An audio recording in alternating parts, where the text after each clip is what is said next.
300 grams of rice, we'll need around 600 grams of vegetables, because the rice is going to cook in the juices released from the vegetables. So this is around 600 grams or 4 cups of vegetables. Mix in quarter cup of yogurt, quarter cup of caramelized onion. Caramelized onion is what gives its biryani its deep color. And mint, as much mint as you like. You can 1 tablespoon of ginger garlic paste. I'm using 1 teaspoon of garam masala, 1 teaspoon of salt, 1 teaspoon of Kashmiri chili powder. This is the bottle tadka I have for biryani. Okay, look at that. Now I'm just going to add a teaspoon of oil from this. You can mix this and refrigerate it for weeks together and cook up a biryani whenever you feel like. Do the 2-liter magic pot, everything together. I'm going to add some ghee. It's up to you. Just you use half a cup of water. Okay. Sliced vegetables as a single layer. Cover the base completely. This will be our buffer. Okay. Sandwiching soaked basmati rice between layers of vegetables, spiced vegetables, and we are going to pressure bake everything together. Close. Cook it on high for 2 whistles.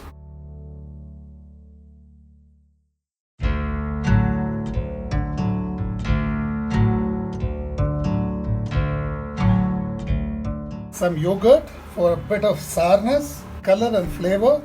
Quarter cup of yogurt, quarter cup of caramelized onion. We are going to use the same recipe we did earlier. All we are going to do is cut out the water. That's it. Of ginger garlic paste. The same amount of garam masala, 1 teaspoon of salt, 1 teaspoon, the same amount of chili powder, 1 teaspoon again, mint leaves, and the bottle tadka.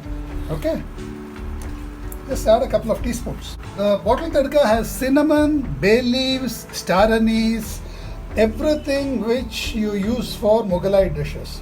Have this separately. You can mix this with almost all Mughalai dishes, including your biryani.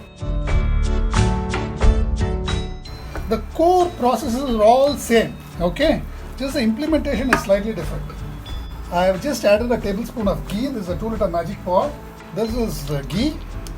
As a buffer layer, I'm going to add some tomatoes. These are 2 tomatoes, around 200 grams of tomatoes. I'll add 1 layer of the spiced mushrooms. A nice thick buffer layer to prevent the rice from getting burnt. Some rice.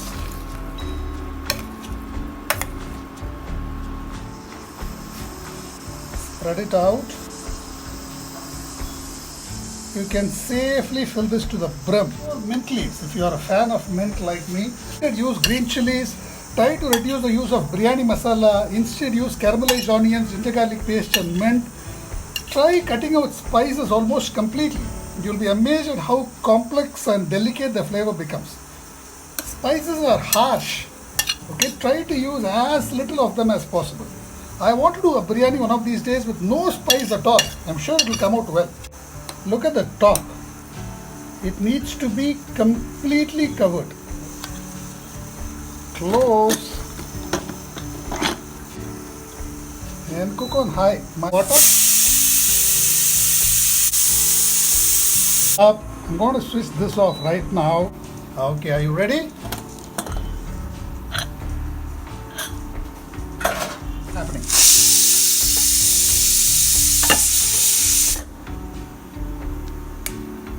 Not enough. I have a layer of charring here.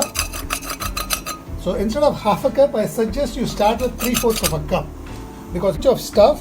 But this is okay. This doesn't affect the flavor of the biryani in any way. Just don't scrape it and mix it with the biryani. Look at that. None of the charred stuff has got into our biryani. This is the interesting part. Now look at the grainy texture. See? Look at this. Mix this up and you'll be blown away by the amazing texture. See this?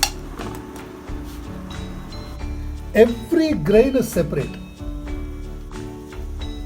Now this can easily feed around 3 to 4 people. And we have done this in a 2. How about that? Every grain is separate. This is a picture perfect biryani.